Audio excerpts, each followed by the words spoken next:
do tempo.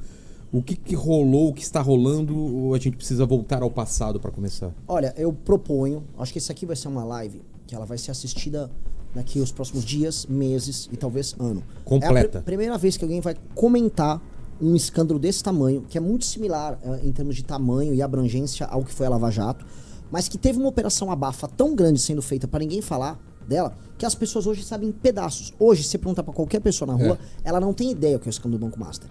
Ninguém sabe exatamente o que é, porque ele é tudo. Ele conseguiu ser uma espécie de conglomerado de escândalos de corrupção conexos. E ele, inclusive, conexo a outros escândalos de corrupção. Hoje não há como separar o escândalo do Banco Master, por exemplo, do escândalo do INSS. Até porque os dois começaram no mesmo modelo. Ele envolve governo Lula, ele envolve PT, ele envolve bolsonarismo, ele envolve gente que tá no governo de São Paulo, tem que começar a ser cuidadoso aqui, envolve ex-presidente do Banco Central, envolve presidente do Banco Central, envolve mercado financeiro praticamente inteiro no Brasil, envolve praticamente todos os bancos, envolve governadores no plural, envolve prefeitos, juízes, ministros do STF, ministros do STJ. Portanto, do ponto de vista político, o maior escândalo de corrupção da história do Brasil. Eu acho que isso é desde a Lava Jato. Não, da história. Maior que a Lava Jato? Desde a chegada dos Portuga aqui. Esse aqui, parabéns aos envolvidos. Eles... E não é à toa, né? A vida tem dessas coincidências. O pedido de registro do Banco Master, ele ocorreu um dia depois do fim da Lava Jato.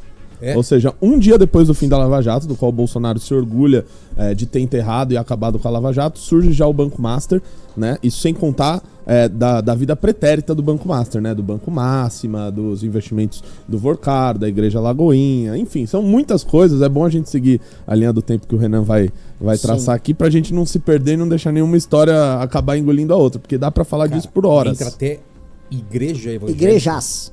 Mas em especial, a igreja que mais cresce no Brasil evangélica, que é a Igreja Lagoinha, do André Valadão. Inclusive, só pra falar, nós fomos os primeiros no nosso campo. Nós fomos os primeiros, acho que na internet, a fazer vídeos grandes explicando o vínculo com a Lagoinha. Nós fomos os primeiros, no caso, eu posso trazer pra mim. Eu fui o primeiro a falar e trazer luz ao Fabiano Zettel, que é um dos maiores, vou colocar aqui de maneira clara, compradores de consciência desse país. Tá? Cara, e operador desse Gostei muito desse eufemismo. Comprador de consciência é maravilhoso. Um dos grandes compradores de consciência da história desse país. Pastor da Igreja Lagoinha. Promotor de festas. Aquele bombadão? Aquele bombadão. Esse cara, ele é um investidor de venture capital. Olha só, um investidor de venture capital. Explica o que é venture capital. Você investe em empresas que estão crescendo, é uma atividade de risco. Então você se torna. O seu investimento é se tornar acionista de empresas menores, que podem ser, vamos dizer, startups que têm grandes possibilidades de crescimento. Então é uma atividade de muito risco. A maior parte das vezes que você investe, as empresas não dão certo, mas quando dá certo, dá muito certo. Estou explicando assim de maneira muito simples. Então eles entram, vamos dizer, em investimentos com grandes promessas de crescimento. Muitas delas falham, outras dão certo. Ele é um investidor de venture capital. Ele é pastor da Igreja Lagoinha. Ele era pastor da Igreja Bola de Neve. Ele é um advogado responsável por recuperações judiciais colossais. Participou de atividades jurídicas ligadas à Gafisa, Ambipar e muitas outras, tá? Ele também é o cunhado do Daniel Porcaro. E ele tem... Que é casada com a Natália, que também é pastora da Lagoinha. E veja só que incrível, a esposa dele, que é a irmã do Daniel Porcaro, vem ser também pastora da Igreja Lagoinha, tá? Então, é uma rede de conexão bem ampla. Bem ampla. E se vocês darem uma olhada na lata dele, né? Um naipe meio bombadão de... Parece assim, um cara da turma do Pablo Marçal, parece ser um vendedor de curso do Pablo Marçal. Você vai olhar e falar, cara, esse cara não é investidor de venture capital e muito menos esse cara é um pastor, tá? Esse cara é o que ele é e ele é um dos pivôs desse escândalo todo. É Fabiano Zettel, com 2 T's, tá? Você vai olhar e fala, não acho que esse cara seja um investidor de venture capital, tá vendo? Mas eu vou começar com um presente, e aí o que eu proponho aqui pra gente fazer é eu jogar o que tá rolando agora no momento, e aí a gente vai voltar lá pra 2018, 2000... Não, mentira, a gente vai voltar pra 2004. 2004, tá. 2004. Hoje, o que está acontecendo? Hoje, se vocês estão nos assistindo, ligarem, vamos à internet, falando pro Twitter, ligar a internet é feio, né? Tô velho. Vocês vão ver o Nicolas e um bando de rapazes do PL marchando pra Brasília, dizendo que vão lutar por um mundo melhor, por um Brasil melhor. É bem vago. Alguns acham que é pelo Bolsonaro, outros acham que é pela liberdade. Na prática, o Nicolas saiu andando lá da fronteira de Minas com Brasília, foi lá os puxa-sacos dele e estão gravando vídeo. Dentre os caras que estão presentes com ele, tem um rapaz chamado Cardoso pelo Mundo. É um criador de conteúdo. Não, esse aí que ele tá dando RT, que tá gravando vídeo sobre isso. Dentre as pessoas que estão divulgando, tem um rapaz chamado Cardoso pelo Mundo. O Cardoso pelo mundo, assim como é que é o nome dele? Renault? Marcelo Renault, são produtores de conteúdo que foram arrolados naquela lista de produtores de conteúdo que foram supostamente comprados pelo Banco Master para defender o Banco Master. Supostamente. Supostamente. Assim, eu posso dizer que supostamente o Cardoso gravou vídeos, né? Houve os vídeos de ataque ao Banco Central e defesa do Banco Master, tá? É esse cara aí, o bombadão lá do... Esse é o Fabiano Zeta. Tá.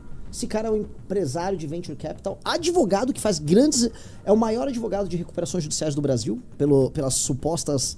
vamos colocar aqui, pelos supostos honorários gigantescos que ele recebia.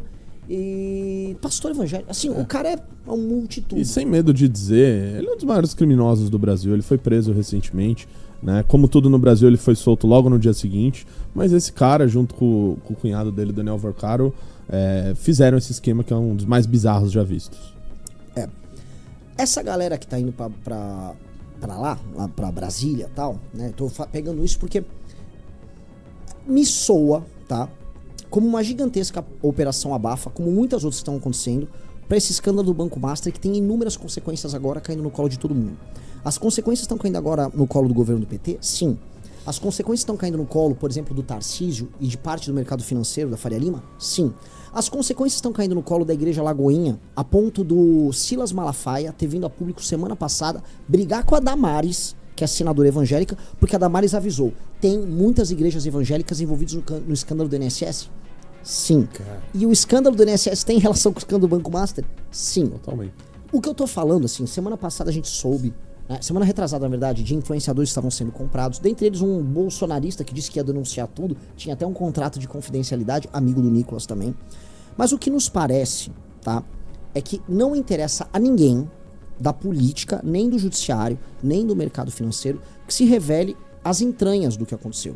Porque muita gente grande envolvida. É todo mundo que importa na política brasileira, tirando a gente, sei lá. Epstein do Brasil. É meio que um caso Epstein brasileiro. E todo mundo quer fazer sua parte pra esse escândalo desaparecer. Se tem uma coisa assim que toparia sentar numa mesa, ministros do STF, bolsonaristas, petistas, todo mundo falar, vamos pegar aquele aparelho de apagar a memória de todo mundo lá do MIB, todo mundo topava. Seria isso. Porque é o escândalo não só de corrupção, mas o escândalo político. Estamos falando de quanto? Tá, estamos falando passa de centena de bilhão. Porque só o que o mais de 100 milhões? 100 bilhões. Mais de 100 bilhões.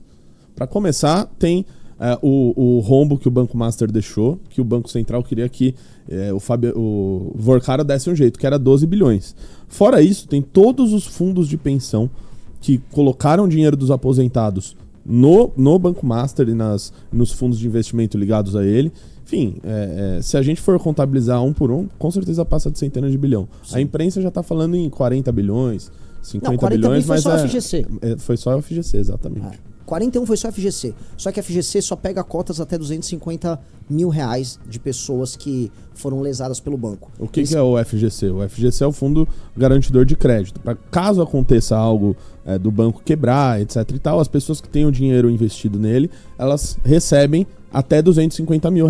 Ou seja, a gente que investiu mais do que isso, perdeu o dinheiro. Mas até 250 mil dá para falar. E a gente tá falando de, acho que 12 milhões de clientes lesados aí por isso, né? Desde aposentados, pessoas que tinham algum dinheiro em algum fundo ligados a eles. E a gente já tá falando de 600 mil pessoas que estão pedindo o dinheiro delas pelo Fundo Garantidor de Crédito. Então, é muito dinheiro envolvido. A gente tá falando só no BRB, o Banco de Brasília, a gente tá falando de 12,8 bi que foram, vamos dizer, comprados em títulos do Banco Master por conta de uma operação política. Tá? Eu tô jogando as informações aqui, mas a gente vai repassar elas todas, tá? Ou seja, o valor passa de centena de bilhão. O que a gente sabe, por exemplo, que só uma corretora, não vou ficar citando nomes aqui, também para não tomar processo, vendeu coisa de 30 bi em CDB do Banco Master, pulverizou essa contaminação cancerosa do Banco Master por todo o mercado financeiro. Clientes pequenos às vezes recebia do corretor uma dica, não, o Banco Master tá pagando bem no CDB.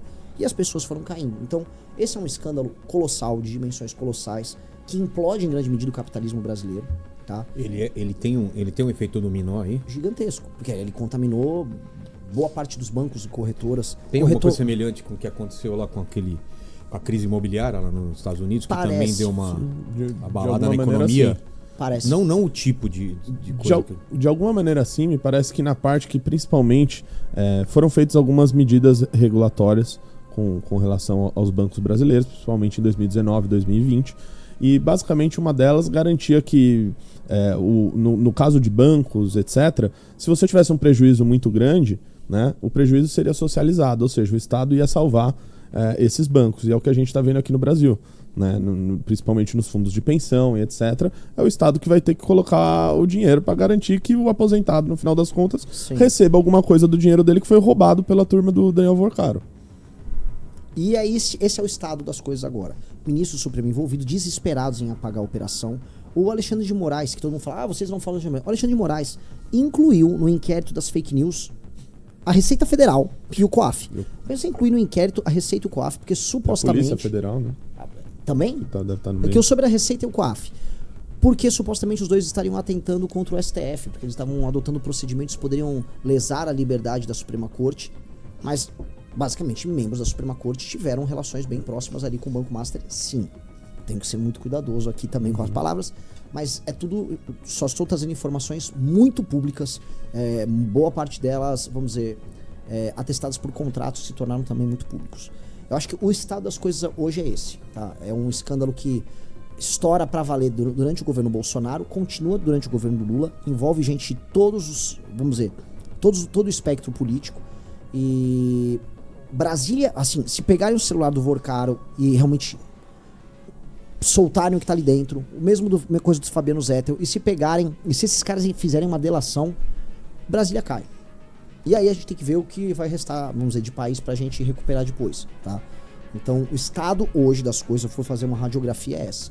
Todo mundo, em alguma medida, em alguma medida envolvido, desesperado com o cenário. E aí eu proponho, vamos voltar no passado?